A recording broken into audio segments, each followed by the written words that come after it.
So naamusa jechuun fedhii tantee injifachuu maaliif amma ilmi namaa waa lamaan deemaa jechuudha akka gaariitti gargar nu haa galu sababaa fi fedhinnaa yookaan waan mimmi'aawaa soogiddaa sukkaara yookaan wantoota mimmi'aawaa nyaachuun fedhii ni feena waan mi'aawaa nyaachuun fedhinnaa tantee gammachiisuu jechuun oguu feete dalaydee oguu feete raftee oguu feete haatee oguu feete haasoyitee bikka barbaadu san gahuu hin dandeessu. Fedhinnaatiyyan maal godhaa jira entertain godhaa jira gammachiisaa jira fedhinnaan ta'e usiituma taa'ituma haasayi yookaan taa'ituma tapha adda addaa laali yookaan feesbuukuma kanarra ooli yookaan tiktook irra ooli sin jetti fedhinnaan tantee. Akkuma warri keenya jee namni ganama taa'e galgala caca'aadha yookaan maal jedhani warri keenya boosattiin galgala jechuun guyyaa kana guutuu teessee haasawaa ooltetii galgala shuumoorra keessi shuumoon isiin bilchaatudha. Which is godhuu waan qabdu waan godhuu barbaaddu waan bira gahuu barbaaddu waan injifachuu barbaaddu jiruu tantee keessatti bakka gahuu barbaaddu akka ati geessu kan si godhu maali naamusa. Irreedduun keenya even jechuma naamusaa kanaa kan beeynu ni beeytanii irreedduun keenya naamusa godhadhu kajennu hawaasa keenya keessatti naamusa hin qabu abaluu bar naamusa hin qabuun waan usneetuma nuti haasoynu naamusa hin qabu jechuun dhiisinani sun naamusa hin qabu jechuun nama adaba hin qabne nuuf fakkaata. No naamusa jechuun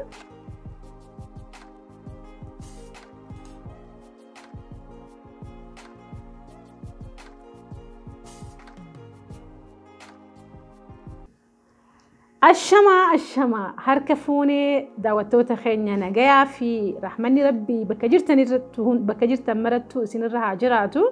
Rantanas gaadeebiin dhufnee mata duree biraatiin mata dureen arraatuun irreedduun keenya akkuma beektan gaa oguunii fi jiruu tanarratti jiraannu wantoota nurraa irratuutu jira yookaan qimama nurraa irratuutu jira.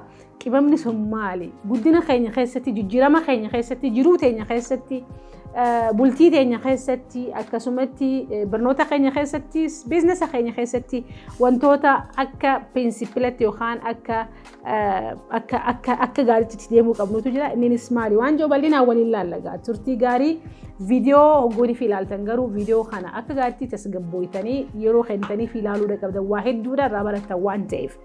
So mata dureen teenya taarraa naamusaa jetti.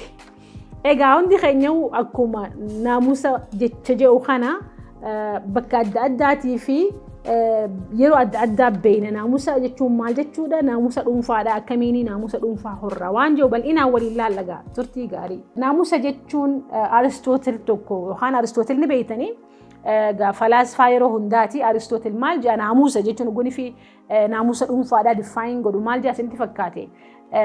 Fedhii sababaan yookaan fedhinnaa ati qabdu sababaan injifachuu yookaan fedhii qabda amma fakkeenyaaf yeroo tana rafuu barbaadata fedhiin tante hirriiba sababni kan kee garuu no teessetii qo'achuu qabdaadha. So fedhii tante sababaan injifachuun naamusaa jechuudha ja'a Aristootel.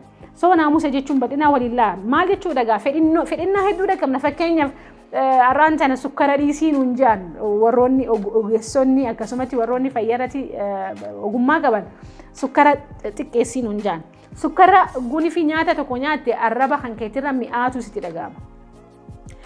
Arraba kan keetirratti mi'aan irratti dhagahamu kuni fayyaa tanteeti faayidaan qabu dhiisiin jaan amma waa lama sababni fayyaadha ka sukkaratti dhiiftuuf. Ammoo sukkara jaalachuun maali? Sukkara jaalachuun fedhiidha.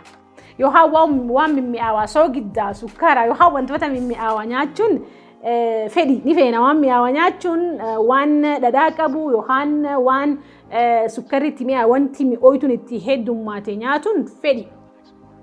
Sababni ati immoo wantoota kana itti dhiisuudhaaf dirqamtu maali yoo jennu taate dirqama jechuun kiyya fayyaa sababa fayyaa dhabuu kan keetitti mana yaalaa deemtee ati sababa sukkara dhiisuudha qabda siin jechuun sababa maaliif fayyaan tantee jeeqamaa jirti sukkara dhiisiidha.